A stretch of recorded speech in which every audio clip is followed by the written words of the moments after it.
Guitar pickups. Explained. So your pickups are typically made up of magnets and copper wiring. You've got 6 magnets here, 1, 2, 3, 4, 5, 6, and around the pickup there is copper wiring that wraps around thousands and thousands of times. So when you put all those things together, you pluck the metal string, which then disturbs the magnetic field in the pickup, and then the copper wiring in the pickup picks up a tiny little electrical feed from the magnetic disturbance, which then goes through your wire into your amp to make all that lovely noise. Okay, but what's the difference between humbuckers and single coils? Single coil pickups are basically what I explained. It's that single coil of copper wiring and that one row of magnets. And the tone you get from single coils is brighter and has that general twangy country tone. Now humbuckers, we're just doubling it. You've got 2 sets of coils and 2 sets of magnets. The tone you get from this is a bit heavier, a bit warmer, used in heavy rock, jazz, all that sort of stuff. And the name humbucker comes from the fact that it reduces the hum of the guitar, because in single coil, if you have a lot of overdrive, distortion or electrical interference, you get this little bit of hum, whereas in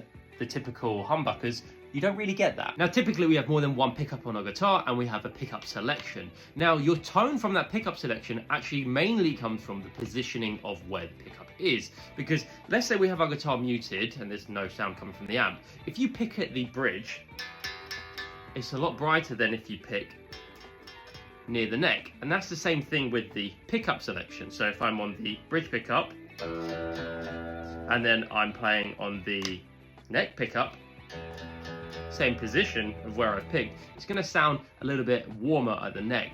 But if I actually pick differently, so if I pick at the neck and then pick at the bridge, that still affects the tone. So the pickup positioning is actually what changes the tone, not just like the actual pickups themselves. And if you haven't guessed it already, your middle position pickup is just a mixture of the two, unless you have a middle pickup in your guitar as well. So that's your 101 on guitar pickups. Now there's way more to this subject, like the magnets, the active pickups, there's loads of different types of things. But if you've got questions, just put them in the comments below and hopefully I can answer them for you.